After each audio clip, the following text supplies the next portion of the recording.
Today I'm going to tell you a little bit about cattle. These guys you see behind me are commercial beef cattle, and they're raised for their meat. Now let's get into some terminology for cattle. Their scientific name is bovine. We call the babies calves and their moms cows. Female cattle that haven't had babies are referred to as heifers, while male cattle are referred to as bulls, unless they've been castrated. Then we call them steers.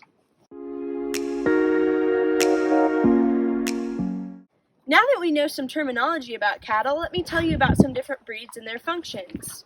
So there's two main functions of cows. One is to make milk, and the other is to make meat. In the dairy cattle industry, those cows are comprised of breeds such as Jersey, Guernsey, and Holstein. They live on a dairy where their main purpose is to eat food and make milk. These cows are milked 2 to 3 times a day, where they can produce about 70 pounds of milk. That's the equivalent of 8 gallons or 128 glasses of milk. That's a lot of milk if you ask me. Then we have beef cattle, like these guys.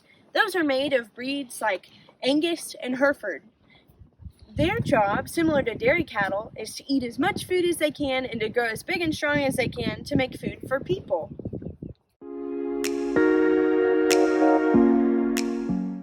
Now the main staple, or the main diet staple for cows, is grass, or it's plant-based. And so that makes them a consumer. They eat producers like grass, corn, hay, and silage in order to make meat for people. And that's how their energy flows down the food chain. What is one thing that cows have that we don't have? While we have one stomach, cows have 4 stomachs. Animals with 4 stomachs are referred to as ruminants. Now, cows have these 4 stomachs in order to digest the different foods, like I mentioned earlier. Foods that are high in cellulose, which is going to be all of your plant-based foods. Lastly, cattle like to run in herds. Just like you and me, they prefer to have friends and hang out with their friends. From the Agriculture Department here at Angelo State University, we hope you've learned a thing or two about cattle today. Thank you, and go Rams!